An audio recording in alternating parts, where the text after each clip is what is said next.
Shalom Bapak Ibu yang dikasih Tuhan, sahabat-sahabat BPL yang dikasih Tuhan. Hari ini hari Jumat tanggal 6 September 2024.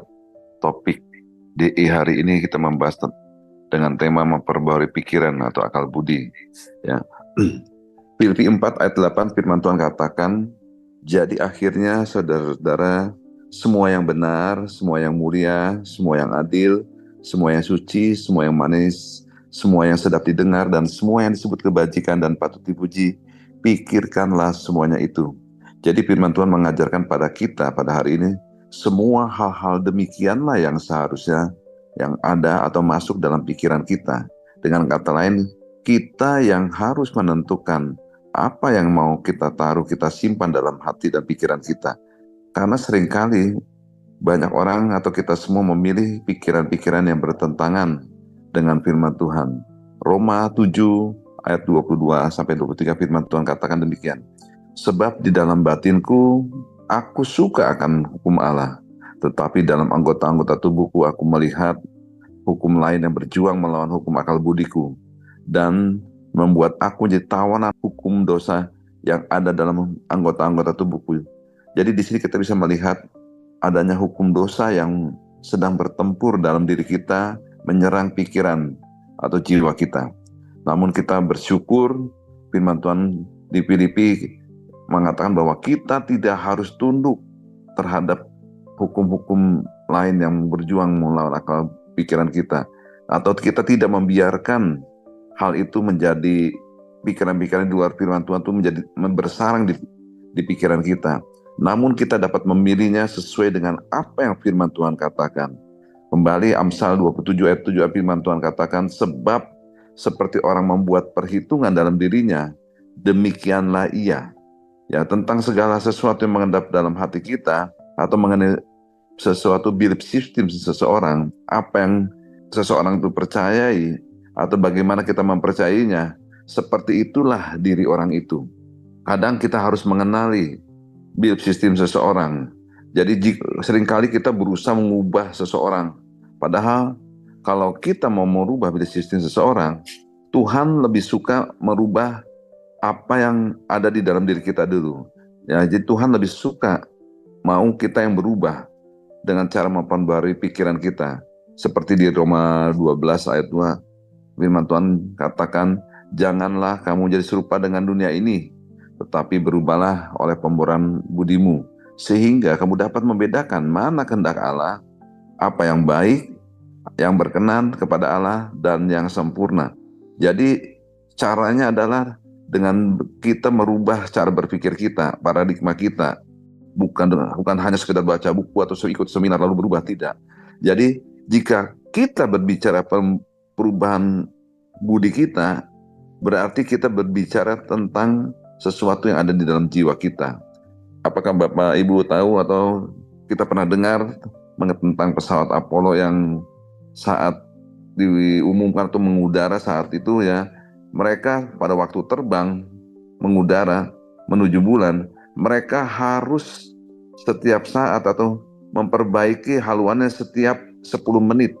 Jadi setiap 10 menit dia akan berubah sekian derajat. Jadi pesawat terbang saat itu berjalan bukannya lurus. Ya kita membayangkan, wah dia tembak lurus, enggak. Ternyata setiap 10 menit dia harus berubah 4 derajat. Maka dia akan sampai di tempat itu pun nyaris di tempat tujuan itu yang radiusnya 500 mil itu nyaris di tempat target, dan itu ditentukan sebagai sesuatu keputusan yang berhasil dengan cara seperti itu. Kita melihat di Efesus 4 ayat 22 firman Tuhan katakan dan 23 dikatakan, yaitu bahwa kamu berhubung dengan kehidupan kamu yang dahulu harus menanggalkan manusia lama yang menemui kebinasaannya oleh nafsunya yang menyesatkan. Supaya apa? Supaya kamu dibaharui dalam roh dan pikiranmu. Ya, jadi kita bisa mengetahui apa manfaatnya atau apa gunanya kita memperbaharui pikiran. Salah satunya yang pertama adalah mengetahui kehendak Allah atas hidup kita. Jadi untuk mengetahui kehendak Allah atas hidup kita, tidak ada cara lain yang paling baik adalah melalui firman Tuhan. Di dalam firman Tuhanlah kita dapat mengetahui seluruh keinginan atau kehendak Allah. setiap orang yang mengharapkan kehidupan yang lebih baik, ya yang baik atau sejahtera atau dan berkelimpahan, namun seringkali seseorang akhirnya berhenti untuk mengejar apa yang menjadi keinginan kedua hatinya itu karena menghadapi tantangan persoalan yang tidak kunjung selesai. Karena seolah-olah tidak ada jalan keluar. Namun, jika kita bertemu dengan firman setiap hari atau setiap saat, maka firman itu yang akan menjawab atau mentransform kehidupan kita. Jadi bagaimana kita tahu kita tuh sedang berjalan dengan firman, yaitu tandanya karena benar adalah kita sedang berubah menuju kepada firman.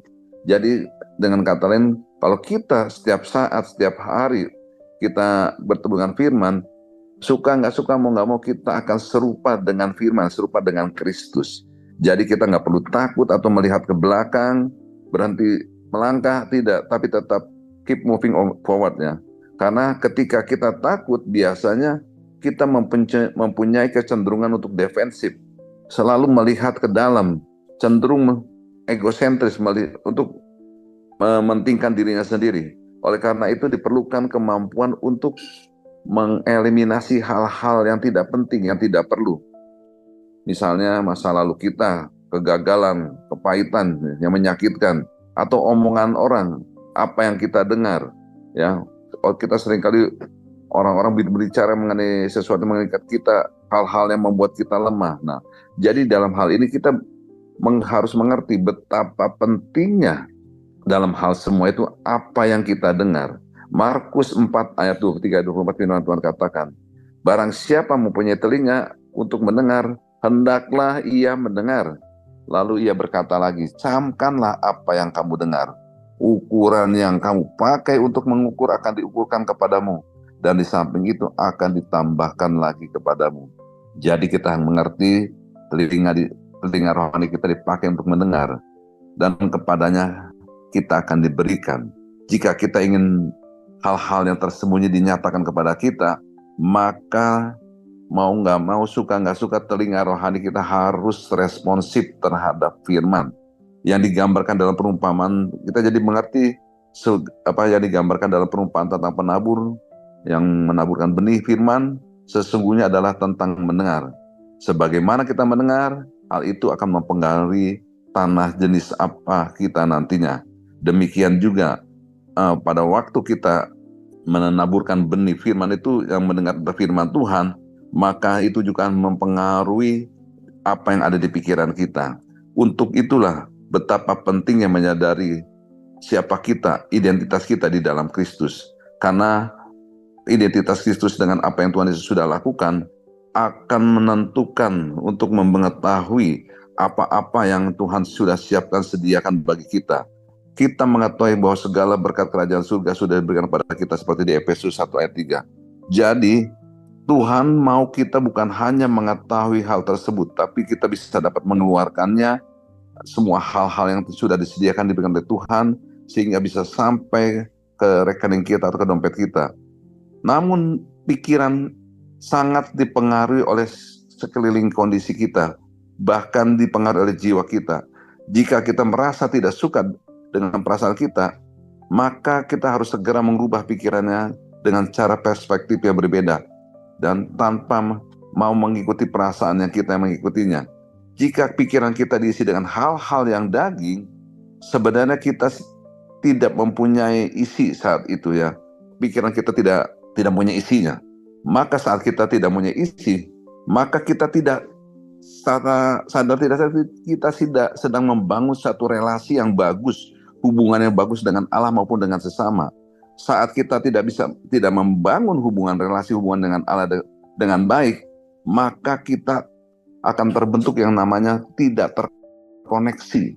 Saat tidak terkoneksi seperti wifi, maka kita tidak memperoleh yang namanya referensi atau rekomendasi yang tepat, atau kita tidak akan divine connection.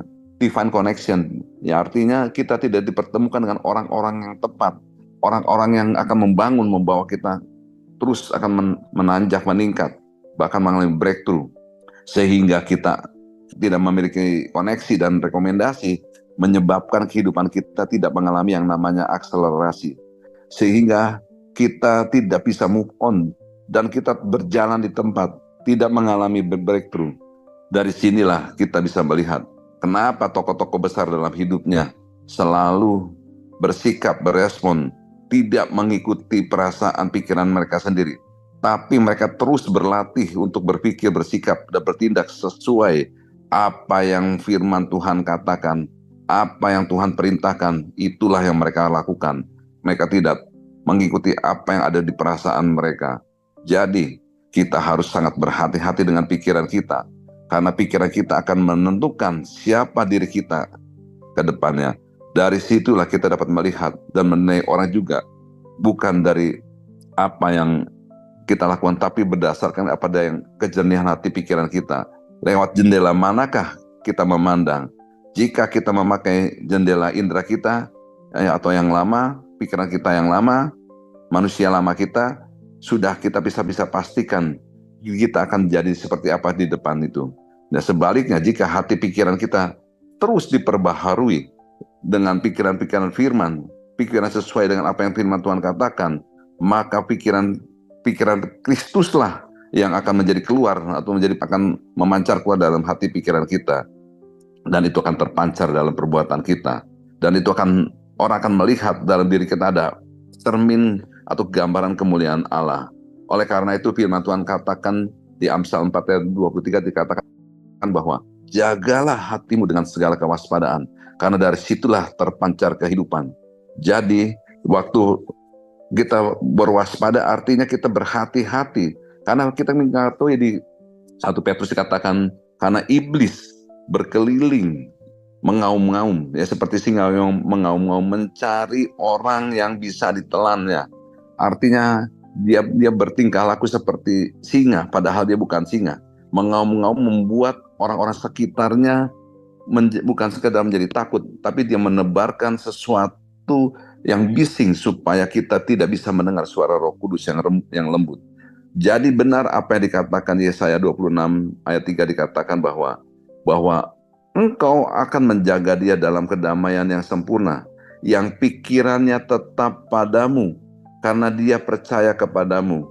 Nah, dan 3 Yohanes 1 ayat 2 dikatakan, saudaraku yang kekasih, aku berdoa, semoga engkau baik-baik dan sehat-sehat saja dalam segala sesuatu, sama seperti jiwamu baik-baik saja. Jadi kondisi jiwa kita akan mempengaruhi, kita bisa melihat, akan mempengaruhi kesehatan kita, akan mempengaruhi bisnis kita, akan mempengaruhi hubungan kita. Di jiwalah ada pikiran, perasaan, dan kehendak. Jadi keadaan yang tidak baik dapat terjadi karena melalui panca indera kita yang akan mempengaruhi pikiran kita dan mempengaruhi jiwa kita, yang akan membuat atau menghalangi segala apa yang Tuhan sediakan di dalam Roh yang sempurna itu, dan kita tidak bisa menikmatinya. Bahkan kalau kita menghadapi hal-hal untuk memperoleh kesembuhan itu tidak bisa termanifestasi. Maka yang terakhir Bapak Ibu yang dikasih Tuhan, kita harus bersyukur karena firman Tuhan selalu berjalan di depan kita, selalu mendahului kita, sehingga kita disebut orang yang lebih daripada pemenang karena Kristus Yesus Tuhan kita. Yang terakhir Yesaya 65 ayat 24 katakan, maka sebelum mereka memanggil, aku sudah menjawabnya, dan ketika mereka sedang membicarakan kebutuhan mereka, aku sudah mendengarnya. Artinya jawaban selalu diberikan di depan kita sebelum masalah itu datang. Jadi kita tidak perlu lagi gentar menghadapi tantangan. Selama pikiran kita diisi dengan pikiran Kristus, kita hidup akan sesuai dengan apa yang Tuhan sudah janjikan dan benarkan.